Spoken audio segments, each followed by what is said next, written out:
Malcolm Louie here. Welcome to Eversprint.com.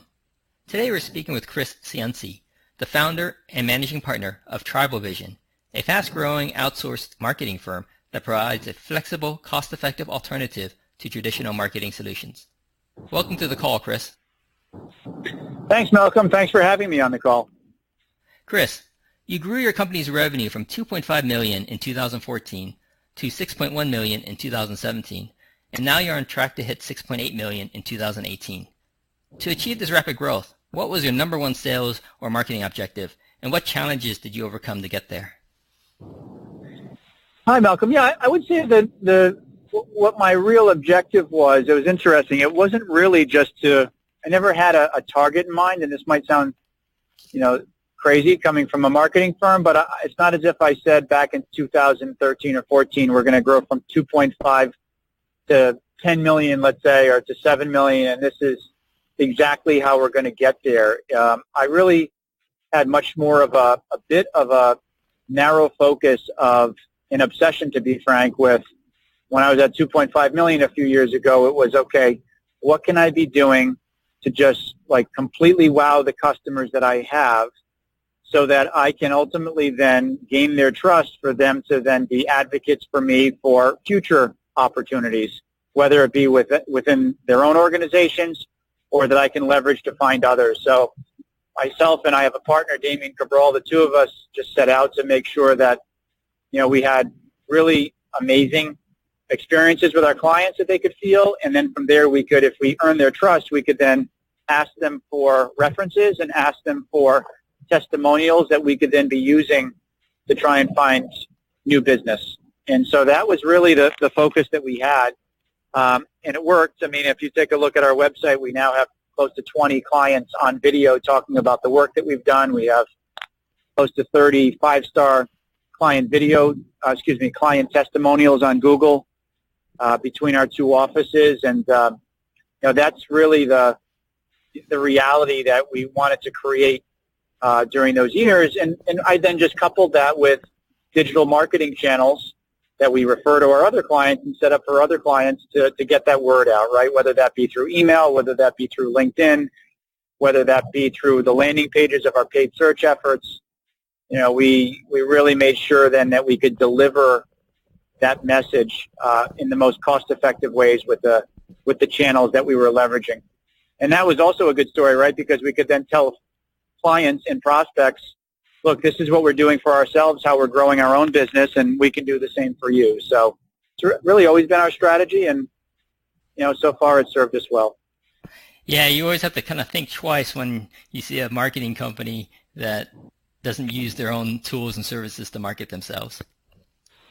Yeah, absolutely. And so I actually would agree. And I oftentimes, even during my own pitch to a client, our customer would just say, okay, well, you're obsessed about the client experience, as you say, then you've got to make sure that you're partnering with a marketing firm that is actually walking the walk and doing it themselves. Because if they say they can do it for you, but they're not creating exceptional experiences for their clients, then how can you expect them to do that for you? Or how can you expect them to grow your company when ultimately they're still at 10 employees and they've been at 10 employees for the last 3 years? And so they might have good reason to stay at 10 employees, but it's still something to be thinking about as a business owner. Right. I definitely agree with you on that point. Can you share how many clients you had back in 2014 and how many you have today? Yeah, good question. I would have to guess a little bit here, but I would say 2014 we were most likely at around 25 clients, and now we're at 75 clients. So we've basically tripled. I mean, we might have been at 30 clients again, don't quote me, but around 25 to 30 clients in 2014. And, we've really probably tripled since then in terms of our client base. And how many of the 25 to 30 in 2014 are still with you today? Great question. I would say realistically half are still with us today. Okay. And so those half, I really have sort of two types of clients where we really add value. One is a client that is smaller, on the smaller end, maybe with a few million in revenue annually to 10 million in revenue, and they bring us in for a project, like a 6-month engagement where they say, okay, why don't you put together a really comprehensive marketing strategy for us, which we don't have, and then stay around for several months to implement that strategy. So oftentimes it's putting lead generation digital marketing channels in place for them, right? SEO, PPC, email, retargeting, et cetera. Get their house in order, and then from there, hand the keys back over to an internal point person. So for those types of clients, and those are usually about half of our clients, ultimately, we're not going to stick around for 3 or 4 years. We know that up front. And then for the larger clients that we have, that's maybe the other 50%, where we're working either with a publicly traded company or someone that, could be doing over 50 million or so, or not even, maybe over 30 million in revenue a year. They can afford us where they want us to really either act as their team on a full-time basis, not on a project basis, or complement their existing internal marketing team with feels like a perpetuity of marketing projects that really aren't stopping after a few months. So short answer for you is probably half are still with us, and the other half, again, we've completed our project work with them. Right. So the ones who moved on are generally the ones that had more well-defined projects or were smaller and really couldn't keep you on board as their marketing team on a ongoing basis. Yeah, sometimes they have a marketing coordinator internally, and they know that the marketing coordinator, at $30,000, $40,000, $50,000 a year, they can't drive the marketing bus. They wouldn't want them to drive the bus. That would be dangerous, but at the same time, they can certainly follow direction and execute on what's been put together. And so that's oftentimes what happens is we drive the bus for several months, get them where they need to be, and then hand the baton back over to that internal coordinator for them to run with. So essentially you found, you had 12 that were returning roughly. So you found about 15 that were, about 15 clients who have been with you since 2014. So you found about 60 new clients over the past 4 years. Now, did those all come from referrals, or did you have other means of finding them? No, some came from referrals, absolutely. So that's really what we're going for every day is a referral. But we've got to be careful because we certainly don't want to be aggressive with our clients, always asking for referrals. So we just sort of let that happen naturally. And then, I'd say a large percentage of those 60, if I had to guess, I'd probably say 40 of the 60 have come from the marketing channels that we put in place for ourselves, right? So we're, like I said, back to, Google paid search campaigns, to retargeting campaigns, to drip email marketing campaigns, or, we're really leveraging right now, Malcolm, account-based marketing tactics for our firm, right? We're identifying, let's just say a top 100, potential client base that we'd love to work with that we think fits perfectly within our niche, and then we deploy multi-channel digital campaigns to them to create awareness and hopefully conversion, where we can eventually have a one-on-one meeting with them. So a lot of our lead flow are from those tactics. Can you give a bit more details on how you're targeting your top 100? Are you targeting them in aggregate as a whole, or are you focus on them one at a time? We're focusing on them one at a time, right? So we feel the power of marketing is not being treated like a number, because I don't know if you've received a Constant Contact or MailChimp email, you oftentimes feel you're one of 10,000 and it doesn't feel that special. Okay. Because it's a templatized approach to, really crafting personalized emails, in-mails, campaigns to individual companies, and spending the time to find the right influencers at those companies, decision makers at those companies, and targeting them specifically. Lazy marketing is just blasting a list of 20,000 names that you bought, which is never really going to work, to sort of the other end of the spectrum, which is really what we're doing. Right. So a lot more effort up front, but it's also, I'd rather quality versus quantity, and we say that to our clients as well. And oftentimes you work with niche B2B companies where, that works, because, again, it's not as if they're selling some type of consumer brand that tens of millions could want. It's oftentimes, they're selling something they've just manufactured for a very specific niche, like heat transfer decals. And not too many companies are in need of heat transfer decals, but with our types of approaches, we can certainly find them, identify them, and personalize to them. Right. Now, to do the personalized contact for their top 100, it sounds labor intensive.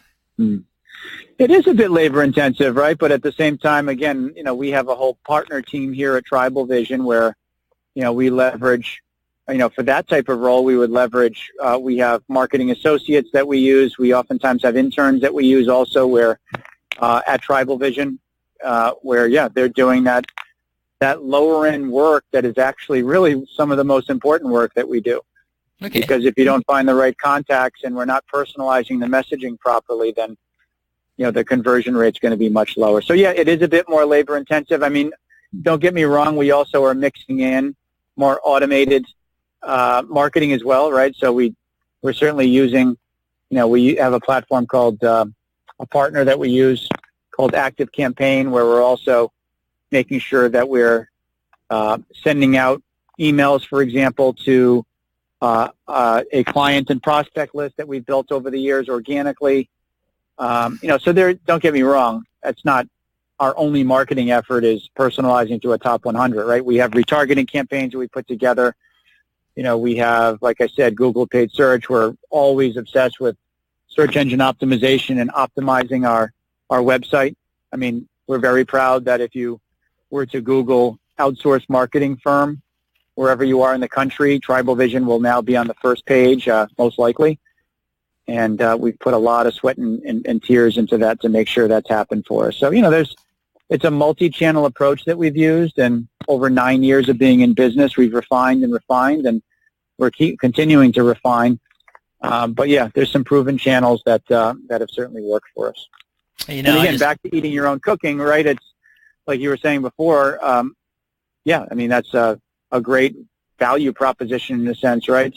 Or unique selling proposition to our possible clients is, this playbook that we built for us that's proven, there's no reason why we couldn't build that for you as well. Well, I just put your claim to test while you were just chatting here. I fired up a incognito browser in Chrome and I typed in outsourced marketing firm. And your company came up number 1 on the list. Yeah, there we go. So, so there's a lot of time and effort, right? Oftentimes companies that we work with just think, oh, we can just get to the top of Google and it's just going to take a couple months, and what's the trick to get there? And there's no trick, right? It's just a lot of great content, and it's really putting a strategy in place to make sure that, there's content being developed all the time, whether it's white papers or case studies or video testimonials talking about outsourced marketing, to this type of podcast where you introduce me as an outsourced marketing which I'll transcribe, which will be good for the search engines. There's definitely strategy to what we do. I mean, I haven't talked much about that, but there's definitely a strategy to what we do that has certainly paid off.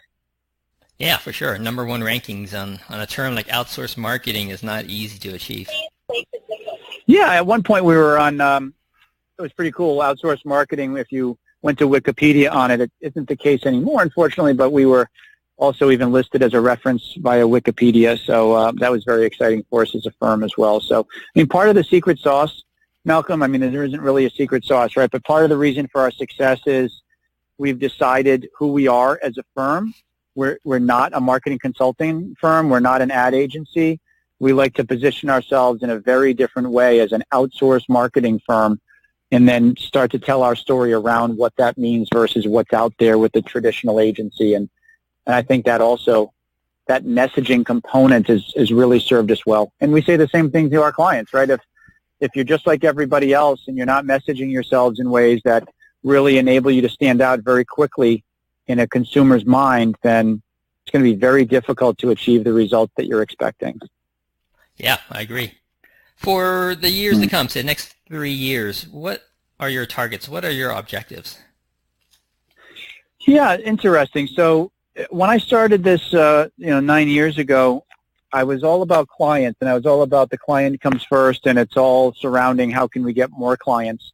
And what we've learned over 9 years of doing this with bumps in the road, of course, with any business, is it's really about our team, right? It's our team that is most important to us, because it sounds corny, but we've learned it, that if our team is motivated and happy and being trained and tooled the right way, then the clients will come.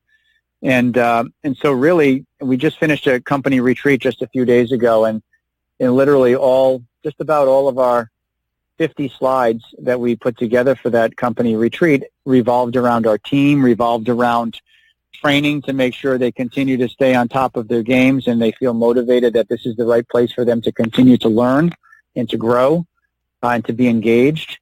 So our emphasis for the next few years is making sure that, we're doing everything we can for our team. And secondly, of course, we're also still building out our own marketing function. So, we've gone from 0 to 75 or so clients in these years, and we want to make sure that now that we have a bit bigger of a battleship, right, and as the saying goes, we want to make sure now that we can scale our efforts in a gradual way, but scale our efforts so that, the next 9 years can take us from 75 to 150 clients. And so the tactics that we put in place, while they've been very successful, we're looking at building around those tactics, building our own marketing team, so it's not just me and 2 others at this point, to really fuel the next stage of growth, right? So just to answer your question, it's twofold. It's making sure we're hiring and retaining and engaging with our product, which is our people,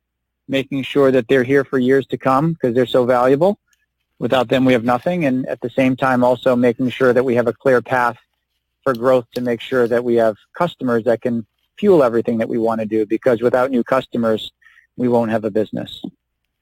Can you talk a little bit more about the path to growth in terms of getting more customers, more clients? What your thoughts are Sure. on that? Yeah, so right now what I'm doing at this point is it's just up until now, it's really been myself heading the marketing effort and really with 2 individuals that have helped me, build out the digital marketing tactics that I've told you we're using, right? Whether it's SEO or retargeting or paid search or these email drip campaigns or LinkedIn outreach. So that's brought us to where we are today. But secondly, what I'm now doing for the future is I'm building out an inside sales function to TribalVision, because at a certain point, me being the only one who's really the salesperson in the face at TribalVision can only bring us so far if we want to continue to grow. There's only so much I can do in a day. So I'm now really prepping an inside salesperson to be really overseeing all of the leads that are coming in. Instead of me calling every lead, it's now going to be this individual who's making sure they're qualifying, engaging with the leads, and building out his or her own network that they can be selling as well. So at first, they're just going to be qualifying and helping free up some of my time, but the longer-term goal is they're going to be also selling just like I am, and then they're going to be building out their own, department underneath them of inside and outside sales to help fuel our growth. So up until now, we've been 100% marketing focused, and we, of course, are not going to be abandoning that. We're just going to be doubling down on those efforts that are working with budget, but we're also going to be complementing that with some inside sales efforts as well. Okay. So what challenges do you see in regards to building out your inside sales team? Well, I would say that again, it's really our core is marketing. It hasn't been sales, and it's really going to be important to make sure that individual, really understands our customer and really understands TribalVision well enough so that they can be as informative and helpful to prospects as possible while they're going down their decision journey with us. So I would say for me, the challenge is to make sure that all the knowledge that I have built up over these years, it really can be transferred over to the team that I'm building underneath me, and soon not to be underneath me, but as equals to me. So sure, I think there's subtleties to what TribalVision does that I want to make sure that inside team understands all the ins and outs. They understand how to overcome all of the objections that come with working with an outsourced marketing firm, right? Like, okay, well, why would I work with you if we can hire someone internally who can work 50-hour weeks versus 50-hour months? So there's a lot to this that telling our story properly that I don't want to make sure it gets lost in the mix. So Chris, you mentioned that you need your salesperson to understand your customers. Can you share a bit about who your ideal customers are, your ideal clients? Yeah, our ideal clients, on paper, our ideal client, like I said, it's sort of our core clients. Let me start there, is really either a nonprofit. I say organizations because we work with a lot of nonprofits, so I don't want to just say companies. So I would say organizations that are generating typically between $5 million and $50 million in annual revenue. At that band, they're large enough to be able to afford TribalVision, right, where we would be either their marketing team or their head of marketing or an important member of their team. So anyone lower really than, a few million, 3 to 5 million in revenue, we're going to be probably a bit expensive, right? Our average monthly fee runs at around $8,000 a month. And so for a company that, again, is just doing a couple million in sales, that's going to be difficult for them. But that's why I say 5 million is about that threshold, sometimes a little bit less if it's, a venture-funded firm. And then all the way to 50 million, I would say, Malcolm, because once 50 million, this isn't, of course, hard and fast, but oftentimes above 50 million in revenue, they already have their own marketing teams in place. So yeah, our core is 5 to 50 million. In terms of industries, professional services, of course, because it's very easy for me to tell a company, which is the truth, that, TribalVision's a professional services firm, and this is what we've done for TribalVision with our playbook. It's probably 80% of it that's transferable over to you as a professional services firm. So like we can sort of say we've been there and done that and are living it every day, which is attractive. Manufacturing has been big for TribalVision over these years. We have great relationships with a lot of manufacturing partnerships and programs, and do a lot of education for manufacturers. Manufacturers oftentimes, not always of course, but oftentimes are a little bit dated with their marketing, right? Oftentimes the CEO or the head of sales don't have much of a marketing background and realize they really do need marketing, but really have never invested in it. So they have the revenue to support TribalVision, and they're usually starting at a lower than usual foundational level, which is enjoyable for us, right? It's like, my God, we have a blank slate where, there's a manufacturer that's doing 30 million in sales. They still have a very poor looking website, nothing going on from an outreach perspective. We sort of salivate at that because we can add a ton of value to that type of firm. So manufacturing, I would say nonprofits also. We have many nonprofits that we work with where ultimately they know they need marketing expertise, but they're tight on budgets as a nonprofit. And so that marketing coordinator that they have might not be doing enough for them to be fundraising the way they need to be fundraising, et cetera. So they realize the importance of bringing someone like TribalVision in with our expertise, but, know that they can't hire a chief marketing officer at $150,000 a year. So we're a nice alternative for them that's more flexible and outsourced. So that's a little bit more about our client base. Recently, we were going more up market as well. So before we wouldn't really proactively go after larger companies or organizations because they have internal marketing teams. But what we found over the last couple of years is there's a lot of larger larger organizations that already have an internal team. But we found we can add a lot of value to those teams because they might not have the expertise in a certain subsegment of digital marketing that we can certainly assist them with on an outsourced basis. Or they just have a bandwidth problem where it's tough to hire talent, especially at 3% unemployment right now. So we can act as their overflow for marketing projects that they just don't have the resources for internally. So long answer, but I say short is, our core is 5 to 50 million. But we're now also finding great success in that we can add value to larger firms as well, just as an extension of their team. What's the best way for those folks to get in touch with you, the ones who are your ideal clients?